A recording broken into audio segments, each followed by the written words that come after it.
My wife 30F admitted to a drunken one-night stand last weekend, and it has turned me 32M into a robot. I'd always thought Kate and I had the kind of marriage that only people dreamed of. At 32, I 32M had been married to Kate 30F for 4 years, but had been together for 9. Our relationship was incredible, full of love and support. We communicated effectively, rarely disagreed, and our intimacy had become stronger over time. We had talked about cheating in the past, and I was always clear if it happened, we were done. Kate traveled home last weekend to see her family. I didn't give it much thought because it happened all the time. Before she left on Friday night, we had a tiny disagreement over keeping the house clean. On Saturday, we had limited communication, but I knew she was heading out to a pub with some friends. I had entire faith in her and made no reservations about it. Before I went to bed that night, I texted her, hoping she had a good night. The next morning, I awoke to a missed call from Kate at 4 a.m. My pulse raced as I instantly called her back, but there was no response. I tried again a few hours later and still received no response. Finally, about an hour later, she texted me that she was all right and would be heading back shortly.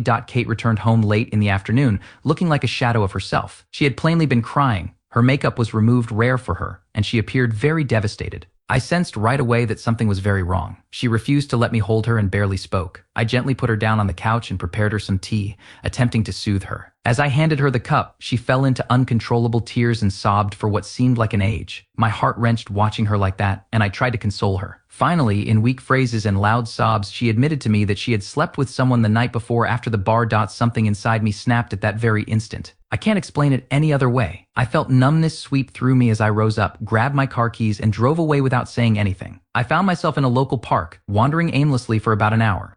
My phone was continually buzzing with Kate's calls, but I switched it off to give me time to comprehend what had transpired. Upon my arrival at home, I proceeded to load Kate's clothes and shoes into 2 suitcases that I had taken from the garage. Kate needed a place to stay and a ride, so I called her best friend and put the packed bags by the front door. Curled up on the living room floor, Kate was crying. I informed her that her buddy was coming to take her up and that I would be gone for an hour. She grabbed to my legs and begged me to stay, but I politely withdrew and walked away. Kate was gone, the baggage gone, when I got back home. Finally, on Monday, when I was more composed, I took one of Kate's numerous calls. I warned her that there would be no chance of reconciliation if she omitted anything, and I asked her to send me an email with every detail of that evening. I still haven't opened the email that she sent that night. I've been living on autopilot ever since. I've cut off all communication with others and put myself into my work, exercise, and sleep. I instructed the friend of Kate to talk to Kate and shut the door in her face when she showed up at my house demanding an explanation.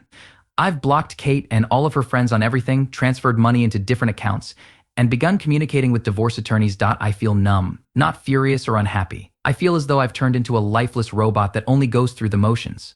Kate left a note yesterday asking to meet tomorrow, but I'm not sure I should. Shall we get together? Will anything change as a result? Is it worth attempting to make amends? Is this how you normally feel? How can I get myself to stop?